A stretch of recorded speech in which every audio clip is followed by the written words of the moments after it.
आरहत वाङ्मय में कहा गया है,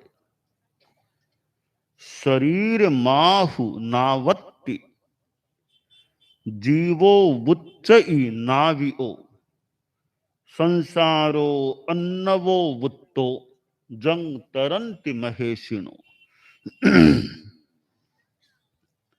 भव सागर को तरने की बात आती है। प्रस्तुत श्लोक में बताया गया, यह संसार जन्म मरण की परंपरा, 84 लाख जीव योनियों का यह जगत, यह संसार एक अर्णव है, सागर है। इस सागर को तरने की इच्छा है तो नौका चाहिए। तरने के लिए नौका का आलंबन चाहिए। तो नौका कहां से लाएं? तो नौका लाने की जरूरत नहीं, यह शरीर ही नौका है, यह मनुष्य जीवन नौका है और यह जीव नाविक है।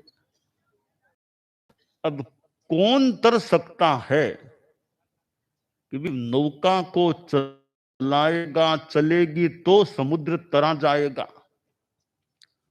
और जो महर्षि हैं वे इस नौका के द्वारा यात्रा करके इस संसार समुद्र का पार पा सकते हैं, इसे तर सकते हैं। तो शरीर को यानी यह मानव जीवन एक नौका है, परंतु सावधानी की जरूरत है कि नौका में अगर छेद हैं, छिद्र हैं, वो नौका तो डुबोने वाली हो सकती है। तो सागर को तरना है तो निश्छिद्र नौका चाहिए। अब इस नौका में छेद कौन से? मैं तात्विक भाषा के शब्द का उपयोग करूं, आश्रव। आश्रव छिद्र होते हैं, मिथ्यात्व, अव्रत, प्रमाद, कसाय, योगियों, हिंसा, झूठ, चोरी आदि। ये छेद हैं जीवन में, तो यह कर्म रूपी पानी आ जाएगा और यह नौका डुबोने वाली बन जाएगी। तो छिद्र कहीं है तो उनको बिल्कुल बंद कर देना चाहिए। निश्छिद्र नौका आगे बढ़ेगी। आगे बढ़ने का मतलब तपस्या चलेगी। नए सिरे से कर्मों के आने का रास्ता बंद हो गया, यह तो मूल एक नौका की व्यवस्था ठीक हो गई। अब नौका को आगे चलाने का मतलब तपस्या करो, तो यह समुद्र कर्म कटते रहेंगे और यह संसार समुद्र तीर्ण हो जाएगा, इसका पार प्राप्त हो सकेगा। इसका तात्पर्यार्थ संबर और निर्जरा की साधना करो। जितनी संबर की साधना पुष्ट होगी और निर्जरा भी होगी, तो संसार सागर का पार प्राप्त हो सकेगा। संबर की साधना बहुत महत्वपूर्ण है। कोई यह पूछे कि संबर और निर्जरा दोनों में ज्यादा महत्वपूर्ण कौन सा तत्व है? मेरा अपना वर्तमान में मंतव्य है, अगर तारतम्य करना चाहें तो संबर ज्यादा महत्वपूर्ण है। क्यों महत्वपूर्ण है? कि संबर हर किसी जीव में नहीं होता है। यानी इतने स्थावर जीव अनंत काय हैं, उनमें संबर नहीं। द्विंद्रिय, त्रिंद्रिय, चतुरिंद्रिय के जीव हैं, उनमें संबर नहीं है। और आसाधना न हो, तात्विक मान्यता प्रचलित धारणा के अनुसार पूरे देव जगत में संबर नहीं हो सकता, किसी भी नारक में संबर नहीं हो सकता। संबर थोड़ा होता है तो त्रियंच, संगीत त्रियंच पंचेंद्रियों में थोड़ा हो सकता है, बाकी सारा संबर संगी मनुष्यों में ही होता है। निर्जरा, निर्जरा तो यानी संबर तो प्रथम 4 गुण स्थान तक यो नहीं माना गया। निर्जरा तो मिथ्यात्वी के भी हो सकती है। तो निर्जरा तो सुलभ है, संबर थोड़ा दुर्लभ है। संबर की साधना अच्छी है तो लगता है निर्जरा को तो होना ही पड़ेगा, होगी ही होगी, कर्म कटेंगे ही कटेंगे, यानी कर्म जरूर झड़ेंगे। संबर की साधना फिट है तो कर्मों को तो कटना ही पड़ेगा और कोई चारा है ही नहीं। इसलिए निर्जरा से भी ज्यादा पुरुषार्थ हमें संबर के लिए करना चाहिए कि मेरे संबर की साधना ठीक हो जाए। तो छेद निरुद्ध हो गए हैं नौका के, फिर उसको खेलना यानी निर्जरा करते रहना, तो संसार सागर का किनारा प्राप्त हो जाएगा, संसार समुद्र तीर्ण भी हो जाएगा। तो यह मानव जीवन है, इसमें धर्म की विशेष साधना की जा सकती है। शास्त्र में कहा गया है, जरा जाव न पी लेई, वाही जाव न बढ़ई, जा विंदियान हायंती, ताव धम्मम समायरे। एक बहुत मानो सावचेत करने के रूप में कहा गया है कि धर्म का आचरण करो, तुम मानव हो तो देखो, जब तक शरीर की सक्षमता है तब तक जो करना हो सो कर लो। शरीर अक्षम हो जाए बाद में थोड़ी कठिनाई हो जाती है। शरीर की सक्षमता की दृष्टि से 3 बातों पर ध्यान दे लो। पहली बात, जरा बुढ़ापा जब तक पीड़ित करना शुरू न कर दे तब तक करना हो सो कर लो। यानी अक्षमता, शरीर की अक्षमता का एक आयाम है बुढ़ापा, जरा। वृद्धावस्था आ जाती है, 85, 90, 95 आ गए, फिर कईयों के तो ज्यादा चल पाना भी मुश्किल हो जाता है। कई लोगों को देखते हैं व्हील चेयर में उनको लाया जाता है। आजकल यह तो सुविधा है कि व्हील चेयर से बड़े माइट हैं, वृद्ध हैं, उनको व्हील चेयर से धर्मस्थान में लोग ले आते हैं। पहले कार में ले आए, फिर व्हील चेयर में मानो ले आए, उनके दर्शन सेवा की सुविधा हो जाती है। तो क्यों चाहिए व्हील चेयर? कि शरीर में अक्षमता हो गई होगी तो व्हील चेयर का सहारा चाहिए। इसमें शोक की बात तो होनी नहीं चाहिए, व्हील चेयर में आराम से चले।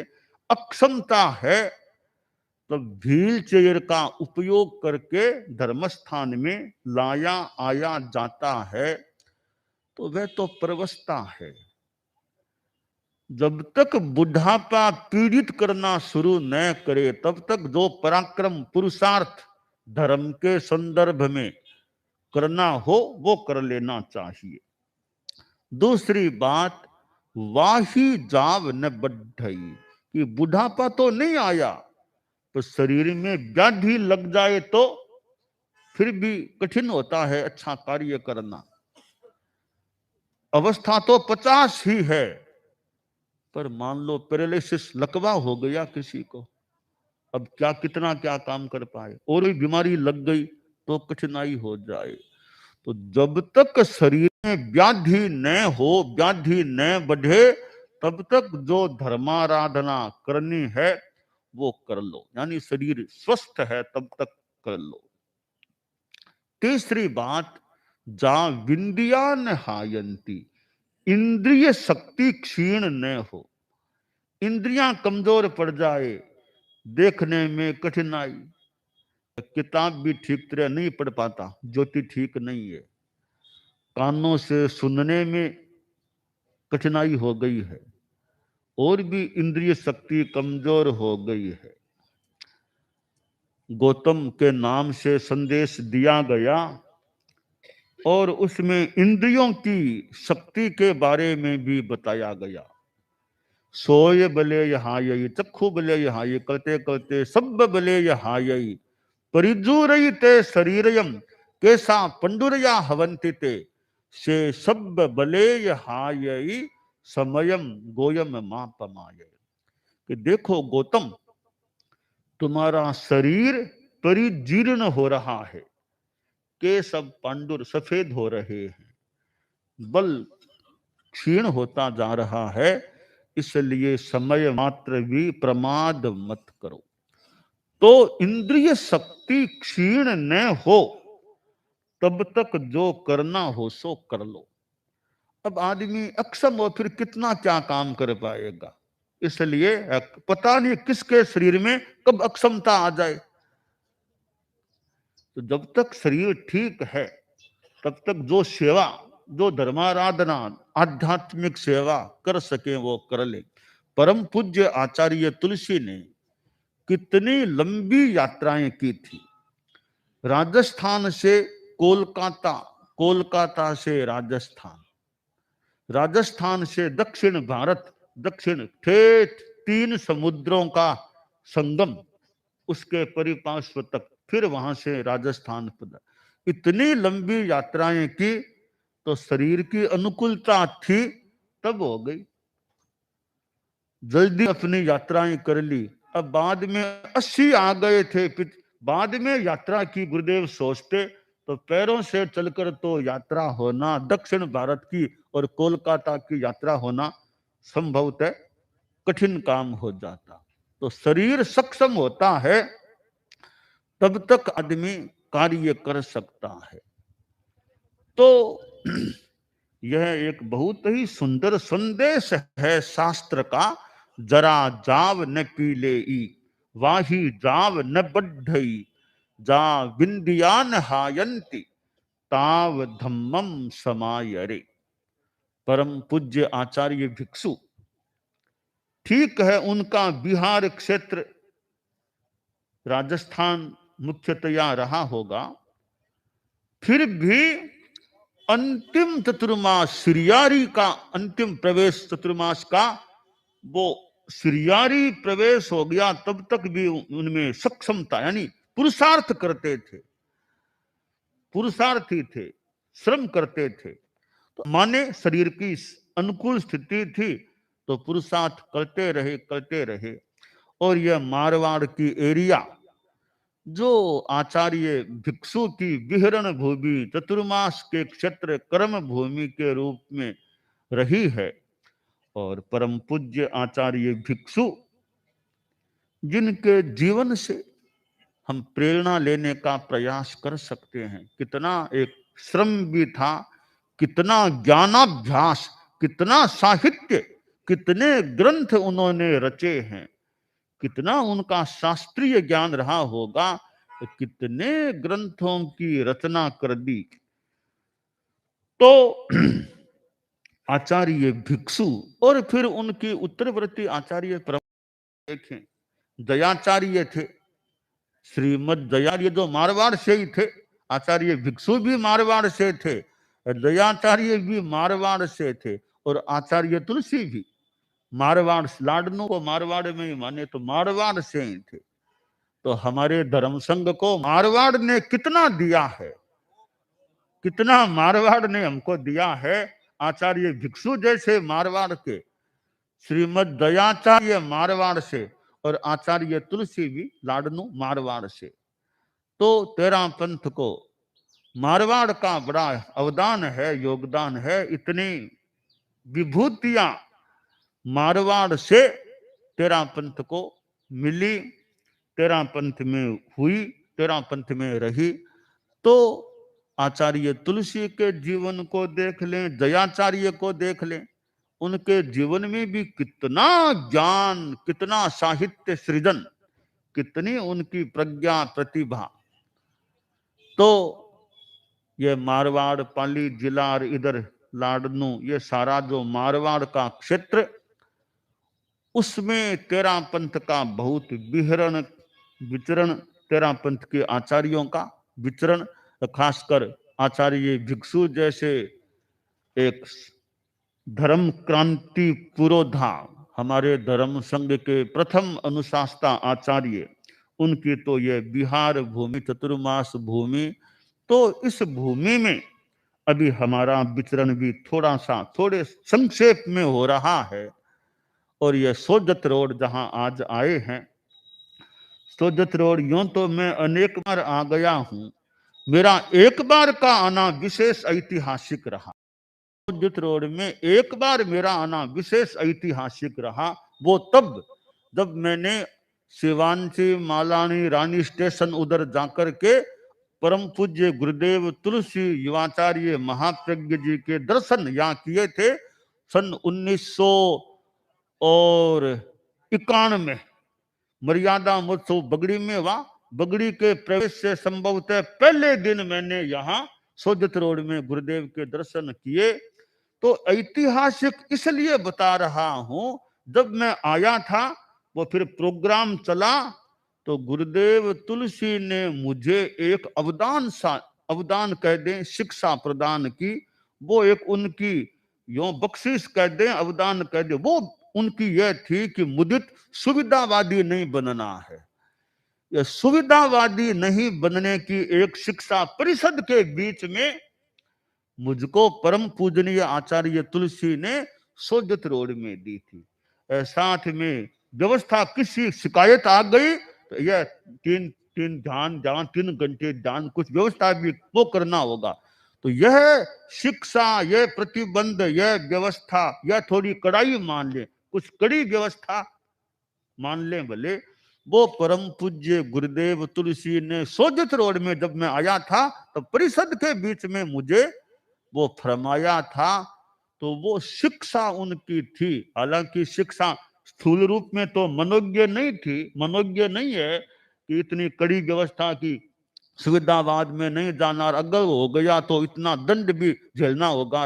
एक यूं तो कड़ी है, थोड़ी सी प्रिय भी इतनी संभवतः नहीं है, परंतु कोई चीज प्रिय नहीं होती, हितकर हो सकती है, श्रेयस्कर हो सकती है। कोई दवाई खाने में भले कड़वी लगे पर शरीर के स्वास्थ्य के लिए वह हितकर हो सकती है। तो मानो कि गुरुदेव तुलसी एक महावैद्य के रूप में मुझे एक ऐसी दवाई मान लो वो प्रदान की, जो भले प्रिय तो इतनी स्थूल रूप में न लगे, परंतु संभवतः हितकर एक शिक्षा थी कि सुविधावादी नहीं बनना, सुविधावादी नहीं बनना है। तो यह मेरे लिए इसलिए ऐतिहासिक क्षेत्र है सोजत रोड कि यह दवाई, यह शिक्षा मुझको सोजत रोड में मिली थी। और इस संदर्भ में गुरुदेव तुलसी को मैं वैद्य मान लो, चिकित्सक मान लो, डॉक्टर मान लो, गुरु तो खैर थे ही थे, मानो चिकित्सक का रूप, कोई वैद्य का रूप धारण करते हुए मुझे वो दवाई पिलाई थी, दवाई दी थी या दवाई बताई थी कि सुविधावादी नहीं बनना, कि आज का युग सुविधावाद का है, पर तुम्हें सुविधावादी नहीं बनना। तो यह सोजत रोड जहां मैं गुरु दर्शन के लिए यानी यहाँ पहुंचा था, गुरुकुलवास में पुनः सम्मिलित हुआ था, और फिर बगड़ी मर्यादा महोत्सव के लिए प्रवेश गुरुदेव तुलसी का हुआ, मैं बगड़ी में भी रहा। तो यह सोजत रोड जहां आज आचार्य श्री महाप्रज्ञ जी के महाप्रयाण के बाद फिर दूसरी बार आना हो गया है, उससे पहले अनेक बार मेरा भी आना हो चुका है। तो हम इस शरीर की सक्षमता का अच्छा उपयोग करें, धर्म की आराधना में उपयोग करते रहें, जहां तक अपेक्षा है यह कम है।